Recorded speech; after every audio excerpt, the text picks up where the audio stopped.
Hi guys, and welcome back to AIM2 Games' first build guide for a wall cooling loop. I'm Creedsy, and the first step I'm going to take, you might have seen that I'm been messing about with how the loop's going to run, but the first thing I'm going to have to do is get the computer ready to accept the Waterblock, which is this part right here, and this is going to be mounted here. But in order to mount this, you're going to need to set up a plate and the mounting screws so this can be fitted.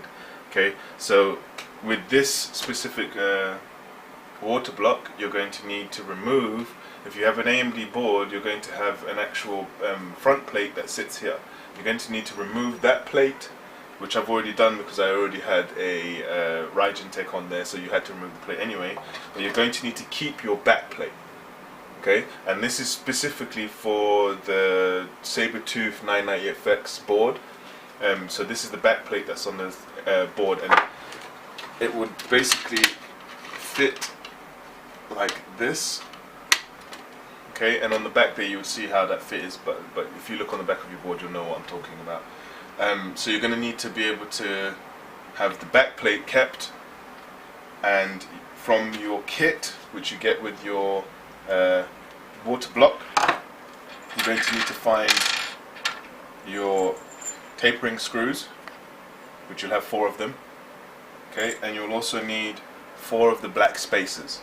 Okay, I'll put those down so you can actually zoom in on those. You're going to need these and those for now. Okay, so what you're going to do to fit this, you're going to need to take a spacer, tapering screw, and that's with the larger end towards the actual motherboard.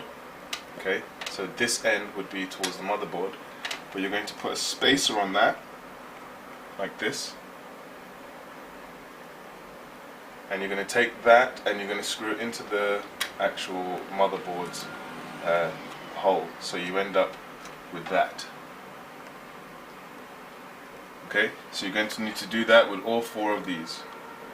So I'm going to add this one, and at the moment I'm just hand tightening these, as I think that's all that is needed. Grab that, next one.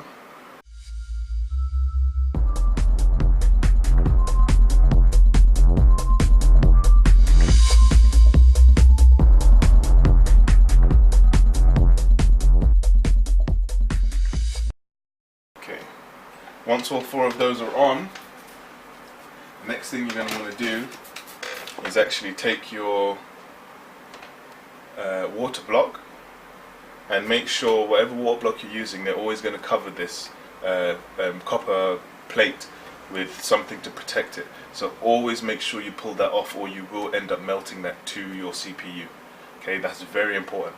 Okay, so it usually will say please remove, and if you didn't say it, say please remove, it will say warning or something else like that.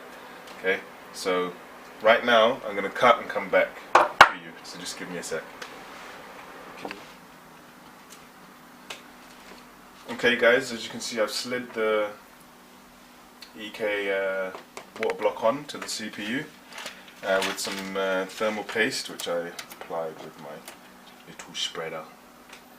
Okay, next up you're going to need to secure that down so it doesn't move anywhere, and you will do that with these basically locking nuts and these springs. Okay, so for each one you're going to want to put a spring and a locking nut.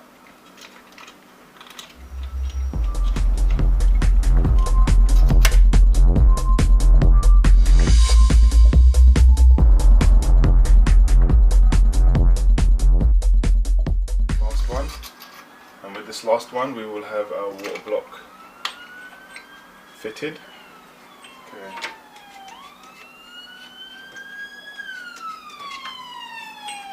As you can see, I turn them 3 times each.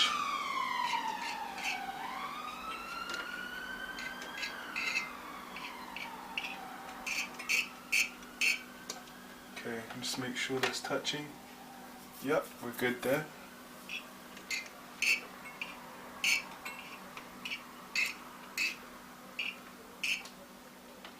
That's on. As you can see, that's the water block fitted, guys.